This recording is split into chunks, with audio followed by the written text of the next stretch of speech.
Y'all, stop what you're doing right now because this is the kind of moment that sends shockwaves through the entire culture. We're talking tears, tension, and a level of emotional devastation we've never seen from the Sixth God himself. Yes, you read that right. Drake. In tears.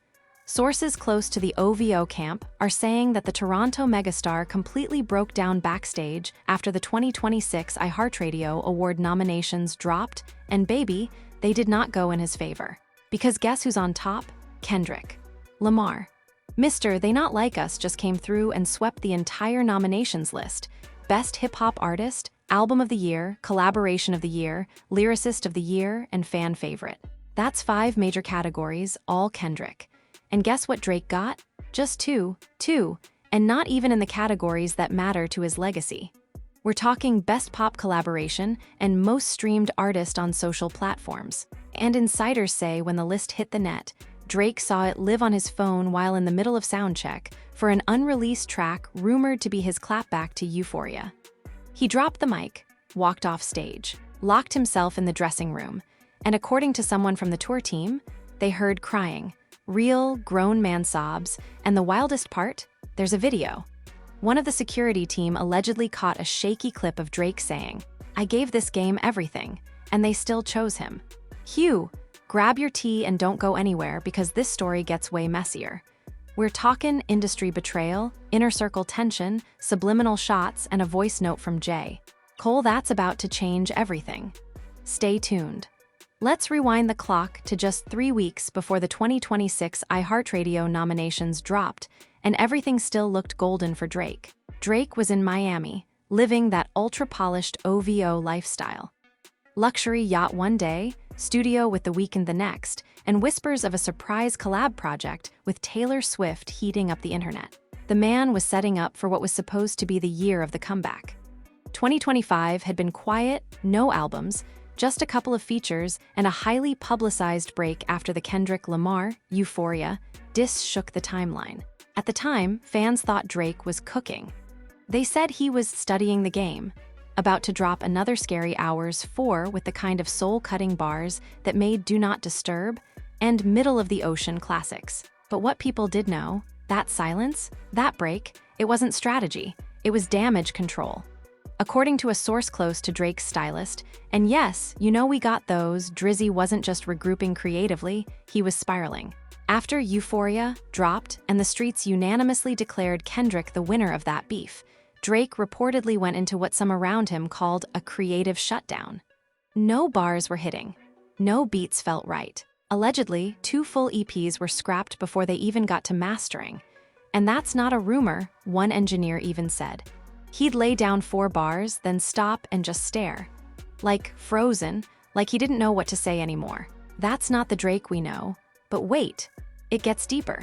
Because just when things were quieting down, Kendrick, in classic Kendrick fashion, drops a bomb in the form of a mini-documentary-style visual album titled Silence Ain't Sweet. And let me tell you, it shook the game.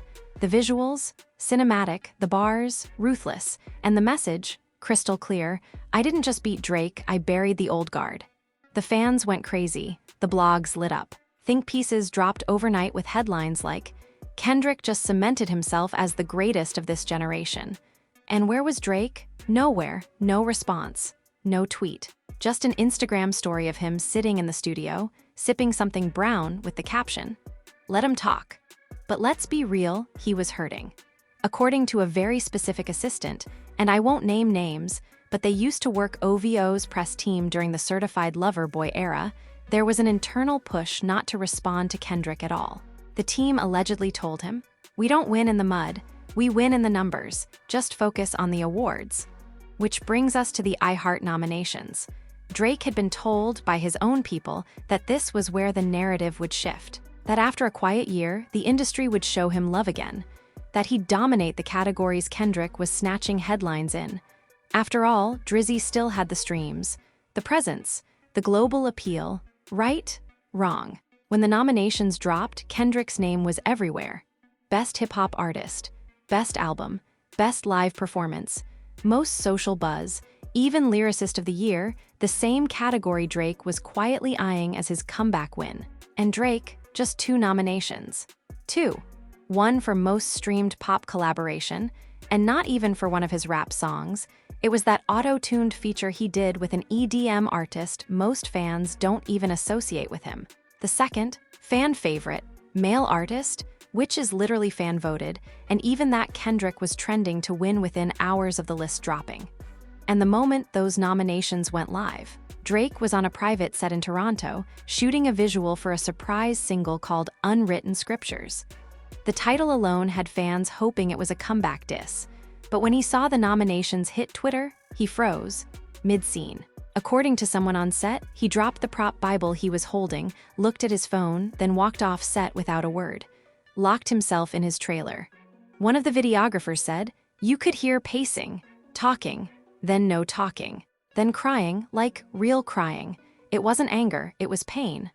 Let that sink in. This is Drake, the man who made Take Care, the man who survived Meek Mill, Pusha T, and 1,000 memes, crying over Kendrick's sweeping nominations. But it wasn't just the award show. It was what the nominations symbolized. One of his longtime producers allegedly told a friend in confidence, "It ain't about trophies, it's about legacy." Drake always believed when it was all said and done, he'd be standing on top. These awards were supposed to prove it, and now Kendrick's holding the crown. And things only got messier from there, because hours after the nominations dropped, Kendrick went live. Yeah, that Kendrick, the man who barely posts, the man who doesn't tweet, the man who doesn't even smile unless there's a message behind it. He goes live for 10 minutes. No announcement, no intro, just him, sitting in a dimly lit room, looking calm. Smirking, he says, "I don't rap for the trophies, but if they hand M over, I'll take M. Peace to the competition, y'all tried." That one line, "y'all tried." You know who took that personally? Everyone at OVO. Drake didn't clap back publicly, but fans noticed he removed the Kendrick diss from the SoundCloud page where it had lived quietly since 2025. Gone, like it never existed. And that's when the speculation really started. Did Drake lose confidence? Is he considering retirement? Is the Unwritten Scriptures video ever coming out? Even Academix, who's usually OVO-friendly, went on stream and said, "Man, this might be the first time Drake don't got the juice. He lookin' defeated." Meanwhile, Kendrick's camp was riding the wave. His team posted behind-the-scenes clips of him laughing with Dave Free, working on a new short film, and sound-checking for a rumored Coachella set. All while Drizzy stayed silent. But here's the twist. Someone, and we don't know who yet, leaked a voice note. An audio recording allegedly from a private call between Drake and J. Cole that took place the night after the nominations dropped. And y'all, if this clip is real, we're about to witness the final fracture of the Big Three. Because in the voice note, a man who sounds a lot like Drake says, "I did it all, bro. I carried the game. I kept us in the charts. I made it cool to feel something. And now they treat me like a placeholder, like I was just in the way of Kendrick's crown." And the voice on the other end, calm, slow, definitely sounding like Cole, says, "You gotta let go of the scoreboard. They gonna love you different when you stop playing to win." Hugh, Drake, playing to win, Kendrick, rapping for peace, Cole, preaching balance. The Big Three dynamic is shifting, and fans are choosing sides. So let's pick up right where we left off. Drake's voice note with J. Cole hits the net, and fans are losing their minds. One side says, "Yo, this is fake, AI." The other side, zooming in on breathing patterns, waveform analysis, even comparing it to past IG lives, and they're convinced it's real. Drake really said that. He really feels replaced. And now the internet's cracked wide open. But while fans are dissecting every syllable, something else is happening, something Drake never expected. His own team starts to turn on him. Allegedly, one of his close inner circle producers, someone who's been on every album since Views, starts leaking DMs to a small Reddit group. These were private convos. Internal, emotional, unfiltered, and the most viral one, a message that read, "Bro S in a dark place, not even trying to finish the album anymore." He said if they don't respect what he built by now, they never will.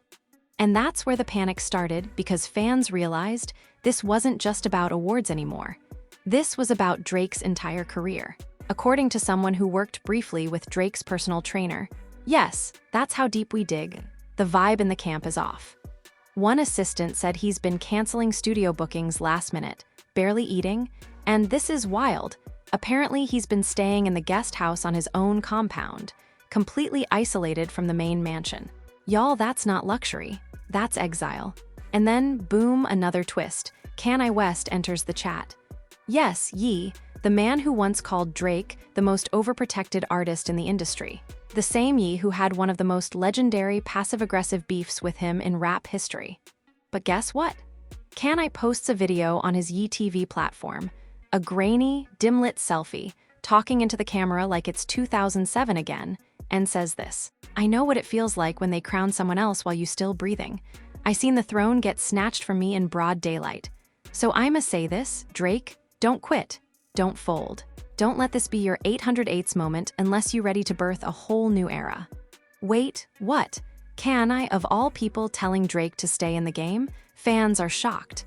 Drake fans are divided. Some are saying, Kanye just trying to attach himself to another narrative. Others are like, yo, that's real, that's one king to another. And the craziest part, Drake reposted it on his close friend's story, no caption. Just the Kanye clip. That's it. But if you thought that was gonna be the start of a redemption arc, you're wrong. Because right after that, a private clip leaked from Drake's rehearsals for a rumored Grammy weekend showcase. A short 15-second video. Low angle, shot behind the curtain, Drake's on stage, running through his song Lost for Words. He hits the second verse and he chokes, not on the words, on the emotion. You can hear him stop. Put the mic down, say, "I can't keep pretending like this *T don't hurt." Then he walks off. The clip ends, and the fanbase breaks. Instagram comments flooded with, "Bro's really done. This ain't even about rap anymore. He needs help, not hate." Y'all bullied this man for trying to heal publicly. But on the other side, Kendrick's fan army is going hard. They're posting memes, Drake with teardrops edited on, crown season posters with Kendrick in royal robes, even an AI-generated animated short called Drake's Last Dance, showing him handing Kendrick a mic in tears. Y'all, this isn't just a rap beef anymore. This is cultural warfare. And what's even wilder is what J. Cole did next. After staying silent post-voice note leak, Cole goes live on Threads, his new platform of choice, and drops this: "The world wants y'all to pick sides. Drake or Kendrick, love or war, but I told y'all before I'm Switzerland. Ain't no winning if you lose your brother." He paused, looked directly into the camera, and then said, "But just know if this thing goes too far, I ain't staying silent again." Hugh, that right there, sounded like a warning, because guess what fans caught the next morning? Cole quietly unfollowed Top Dog Entertainment on every platform, and the speculations hit like lightning. Is Cole turning on Kendrick? Was there a fallout? Is Dreamville about to back Drake? But then, a bombshell. Entertainment news outlet, The Shade Report, drops an exclusive screenshot from an anonymous source. An email exchange between a high-level iHeart exec and a major label rep, and the subject line: "Award nomination approval, clearance required by 12/15, in the body of the message, it clearly says, "Per brand risk review, it is advised to limit nomination volume for DG and expand representation for KL due to current public sentiment shifts." Let me say that again. Limit nomination volume for DG? Who's DG Drake Graham? Are you serious? Did this email just reveal that the awards show intentionally scaled back Drake's nominations for PR optics? The internet explodes. Fans start using the hashtag Justice for Drake, and now it's not just a Kendrick versus Drake issue. It's a full-blown industry bias conspiracy. OVO insiders on burner accounts start claiming this is deeper than rap, that certain execs are trying to phase Drake out and rebrand Kendrick as the last lyricist of the era. One insider posted, "This isn't about bars, it's about boardrooms." And suddenly, Drake, once seen as the polished, chart-friendly rapper, is now being cast as the underdog.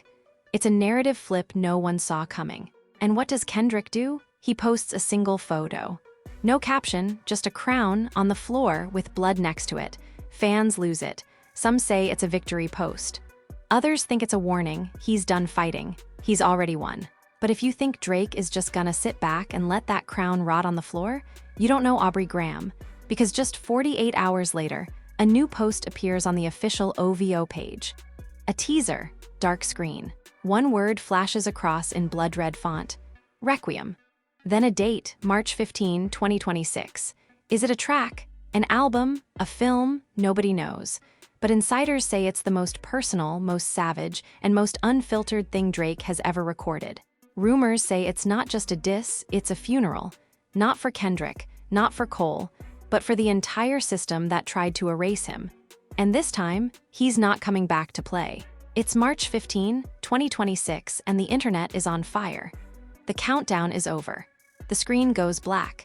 And then, boom, OVO drops the Requiem video with zero warning. Titled simply, Requiem, no features tags, no rollout.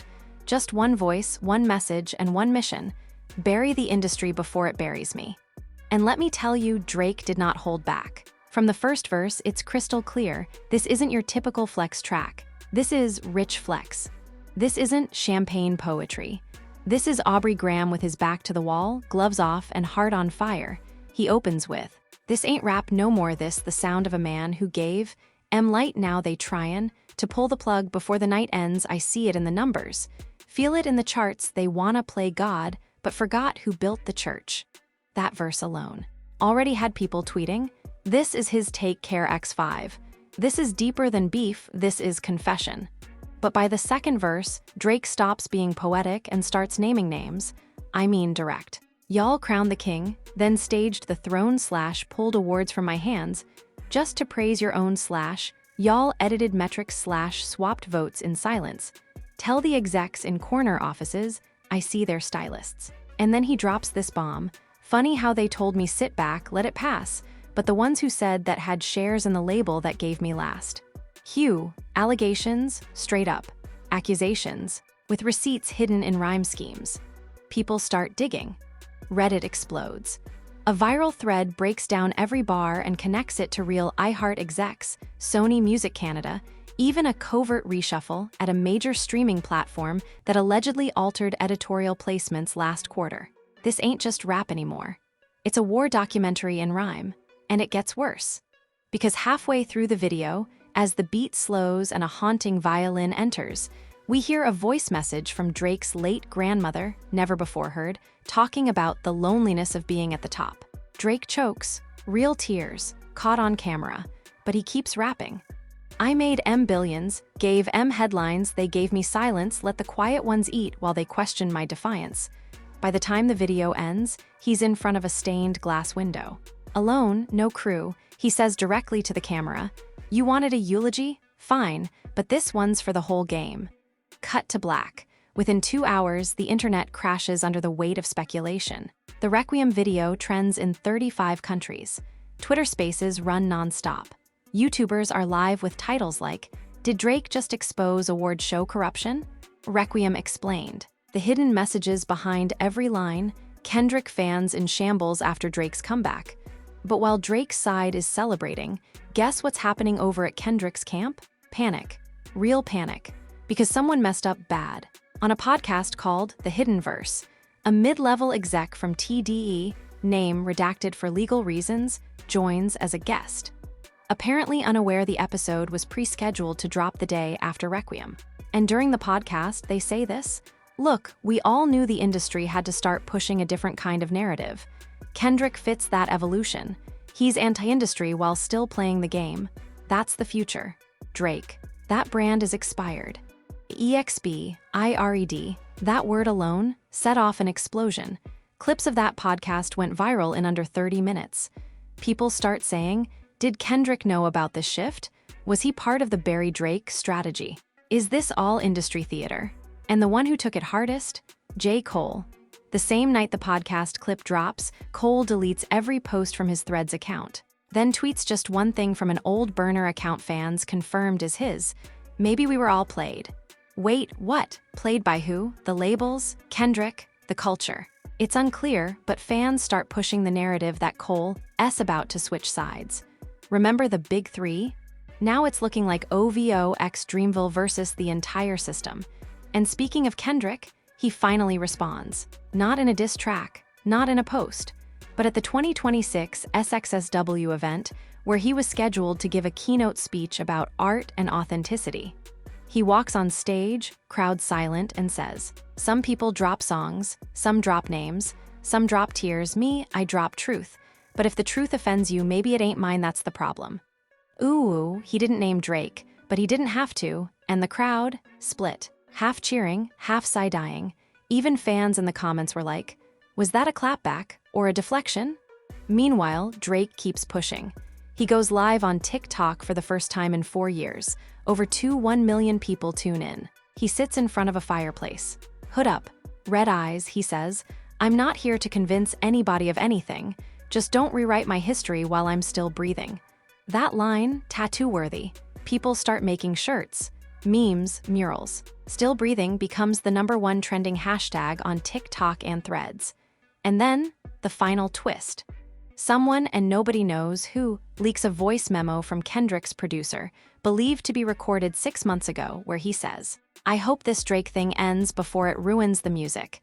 This ain't what we came to do." Boom, proof Kendrick's camp knew this could spiral. Proof they were scared of going too far. Proof even they didn't expect Requiem. So now the question isn't just, did Drake go too far? It's, did Kendrick miscalculate? And that brings us right to the edge. OVO is talking about dropping a full miniseries doc on the making of Requiem, tentatively titled The Silence They Wanted. Kendrick's team has gone completely dark. And Cole, allegedly in talks with Netflix for a joint Dreamville x OVO event to bring real artistry back to the stage. Yeah, you heard that right. Drake, Cole together on one stage. Is it revenge? Is it redemption? Or is it the final chapter of the Big Three? 3 weeks after Requiem dropped, the culture hasn't recovered. Fan camps are now deeply divided. There's no more Drake versus Kendrick.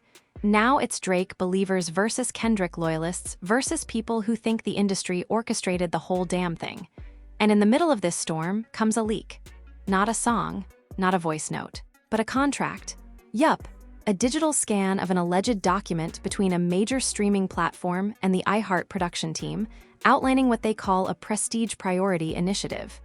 Translation: prioritize engagement-driven artists with sociopolitical weight and creative longevity. Limit overexposure to mainstream acts with saturation fatigue. And guess who's listed under the overexposed mainstream acts? Aubrey Drake Graham, right there in black and white. And under the engagement-driven list, Kendrick Lamar Duckworth. And right below it, approved narrative themes, creative rebellion, artistic maturity, icon legacy. So you mean to tell us they weren't just rewarding Kendrick, they were planning the shift? It's giving conspiracy. It's giving agenda. It's giving the machine behind the music. Drake's team sees the leak, and within hours, they upload a 90-second clip to the official OVO YouTube channel. No title, no caption, just a dim room and Drake's voice. "I never needed permission to be great, but I guess I needed permission to be recognized for it." Mic drop. And then, boom, that long-rumored mini-documentary drops out of nowhere. The Silence They Wanted, it's raw, it's unfiltered. It shows Drake during the making of Requiem. Sleepless nights, empty studio sessions, heated arguments with managers, and a shocking moment where he slams a Grammy on the floor and says, "They gave me these when they needed me. Now that they do, I'm disposable." Fans are in tears. Even some Kendrick fans are saying, "Damn, this man was really going through it." But just as the sympathy wave builds, Kendrick moves, in silence of course. He uploads a new short film on PG Lang's private server titled Closure. It's 9 minutes long. No bars, no diss, no hooks. Just Kendrick walking through a museum built out of his own lyrics, every room filled with images from his career. Good kid to pimp, damn Mr. Morale. He stops in one room, the walls are covered in framed tweets and headlines about the Drake beef. He stares at them, doesn't blink, then picks up a bucket of paint and blackens the entire wall. When he turns back to the camera, he says, "I'm done being a mirror for another man's reflection." Artistic, cryptic, final, and that's when the rumors go nuclear. A backstage source from Coachella leaks a screenshot from a production calendar showing a May 2026 headliner slot labeled The Reunion. Underneath, just 2 initials, DXC. Wait, Drake and Cole. On stage, together, fans are confused, excited, nervous. But wait, where S. Kendrick? Here S where it gets crazy. Because around the same time, a leaked phone call hits the blogs. Allegedly recorded by a venue employee, it captures part of a call between Kendrick's tour manager and an event coordinator. And what does Kendrick's guy say? He's out. He doesn't want to share a stage where the narrative's already written. He's saying his goodbye the way he wants. WHAT? Is Kendrick bowing out, backing down, retiring? No one knows, but the internet runs wild with theories. Some say Kendrick's just falling back so he doesn't get dragged further. Others say he's leaving the stage for good, pulling a Dave Chappelle and disappearing before they can take the crown from him. But the most viral theory, that Kendrick knew all along that this storm was coming, and this was his plan. Because what's more powerful than winning? Walking away while still undefeated. Meanwhile, Cole is going full press tour. He hops on LeBron's The Shop. He's seen in studios with Noah 40 Shebib. And then, the unthinkable, a surprise drop. A 3-song EP called One Mic, Two Thrones cover, Two Empty Chairs, title track featuring Drake. And let me tell you, this track is vintage Cole and Drake. It's reflective, painful, nostalgic. They talk about coming up, falling out, and reconnecting through pain.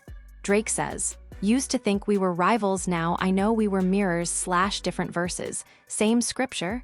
And Cole responds, "They made us choose between brothers, but I ain't here to win, I'm here to recover." Fans are sobbing. This isn't a beef anymore. It's a F*******ing therapy session. But just when the culture starts to heal, Kendrick posts one photo. No caption, just a crown underwater. And the timeline erupts again. What does it mean? Is he drowning the crown? Drowning in the crown? Drowning us with the crown? And then a fan notices something chilling. The water level in the crown photo matches exactly the water imagery in Drake's old Take Care album shoot. Coincidence or message? Now everybody's confused. Is Kendrick teasing one last chapter? Is this symbolic? Is the book really closed, or is he waiting for the final page? As of now, no answers. But one thing is clear. This isn't about awards anymore. It's not about diss tracks. It's not even about rap supremacy. It's about legacy. It's about control. It's about who gets to be remembered how and by who. The music world hasn't been this divided since Pac versus Big. But this time, it's digital, it's algorithmic, and it's permanent. So now we're here, Drake S in a new chapter. Kendrick's gone ghost. Cole's building bridges. And the industry. It's shaking. Awards are being questioned. Streams are being audited. And artists, the real ones, are finally exposing the cost of carrying a legacy in a world that only cares about what's next. But the question on everyone's lips, is this the end of the big three? Or is this the beginning of something even bigger? Is Kendrick really gone? Is Drake finally free of chasing validation? Will Cole be the one to unite them again? Or will a new generation rise while the kings finish their wars in silence? You tell us. Drop your thoughts in the comments. Whose side are you on? Do you believe Kendrick planned this?